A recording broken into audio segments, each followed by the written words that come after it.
नमस्ते दोस्तों, मेरा नाम है पूजा और स्वागत है आपका हमारे चैनल प्रिंसेस ऑफ लव पर। आगे बढ़ने से पहले अगर आपने अभी तक हमारे चैनल को सब्सक्राइब नहीं किया है तो नीचे दिए गए लाल बटन को दबाकर सब्सक्राइब कर ले और बेल आइकन को ऑल पर सेट कर दे ताकि आपको हमारी हर नई वीडियो की नोटिफिकेशन मिलती रहे। आज मैं आपके लिए एक ऐसी कहानी लेकर आई हूँ जो सीधे हृदय को स्पर्श करती है। आज की कहानी है नजरिया। राजस्थान के एक सरकारी ऑफिस में किरण नाम की एक महिला कार्य करती थी। उसे अपने द्वारा किए गए कार्य के अलावा किसी और का काम पसंद नहीं आता था। वो ऑफिस के हर सहकर्मी में और उनके द्वारा किए गए हर काम में कोई ना कोई कमी जरूर निकाल ही लेती थी। एक दिन जब किरण ऑफिस में अपना काम कर रही थी, तभी अचानक उसकी नज़र ऑफिस बिल्डिंग के ठीक सामने वाली इमारत पर पड़ी।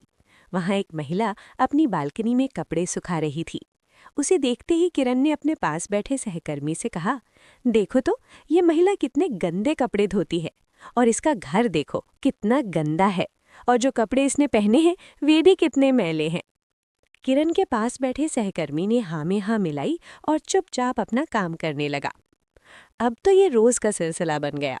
जब जब वो महिला अपनी बालकनी में कपड़े सुखाने आती, किरण रोज उसमें कोई न कोई कमी निकालती और उसे तथा उसके आसपास की चीजों को गंदा कहती रहती। कुछ दिनों तक ऐसा ही चलता रहा।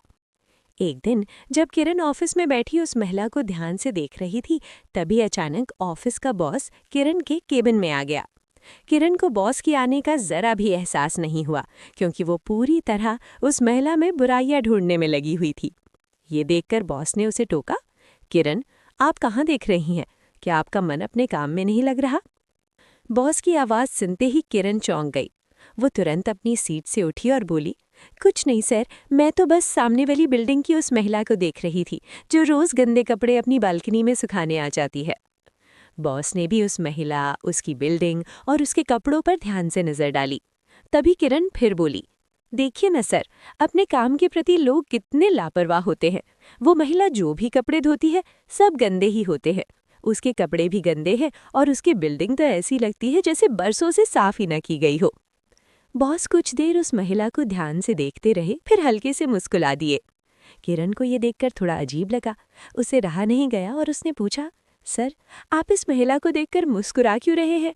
मुझे तो आज तक यही समझ नहीं आया कि ये महिला इतनी गंदी कैसे रह लेती है। किरण की बात सुनकर बॉस मुस्कुराते हुए बोले, आपके इन सवालों का जवाब मैं आपको कल दूंगा। कल जब आप इस महिला को कपड़े सुखाते हुए देखें तो मुझे बुला लेना। इतना कहकर बॉस वहां से चले गए। किरण अब भी यही सोच रही थी कि बॉस आखिर मुस्कुरा क्यों रहे थे। अगला दिन आया। रोज की तरह किरण ऑफिस में काम कर रही थी। जैसे ही वो महिला बालकनी में कपड़े सुखाने आई, किरण की नज़र उस पर पड़ी। अरे ये क्या?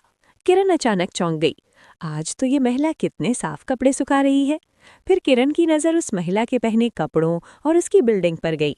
किरण के मुंह से अचानक निकल पड़ा, अरे आज तो इसके कपड़े भी कितने साफ हैं और इसकी बिल्डिंग भी आज कितनी साफ नजर आ रही है, जैसे कल ही पेंट कराया गया हो।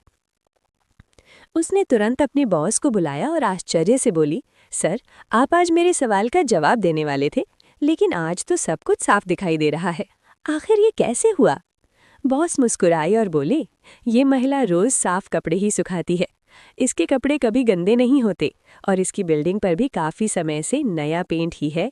बस कल शाम आपके जाने के बाद जिस शीशे से आप उसे देखा करती थीं, उस पर बहुत धूल जमी हुई थी। मैंने उसे अच्छे से साफ करवा दिया। ये सुनते ही किरण भी मुस्कुरा उठी। उसे अपनी भूल का एहसास हो गया।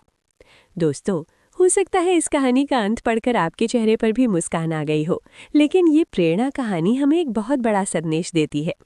ये दुनिया, इस दुनिया के लोग और इस दुनिया की चीज़ें हमें वैसे ही दिखाई देती हैं जैसे नज़रिए से हम उन्हें देखते हैं। जिस रंग का चश्मा हम पहनते हैं, दुनिया हमें उसी रंग की दिखाई देती है। अगर चश्मे पर धूल होगी तो दुनिया भी गंदी ही नजर आएगी। कई लोग इतने नकारात्मक दृष्टिकोण वाले होते हैं कि उन्हें हर इंसान और हर चीज़ में कोई ना कोई कमी ज़रूर दिखाई देती है, जबकि सच ये है, हर इंसान में कुछ ना कुछ अच्छाइयाँ ज़रूर होती हैं। तो क्यों ना हम लोगों की कमियों की बजाय उनकी अच्छाइयों पर अपना ध्यान दें। तो दोस्तों, अगर आपको ये कहानी पसंद आई हो तो चैनल को लाइक, शेयर और सब्सक्राइब ज़रूर करें। राधे कृष्णा।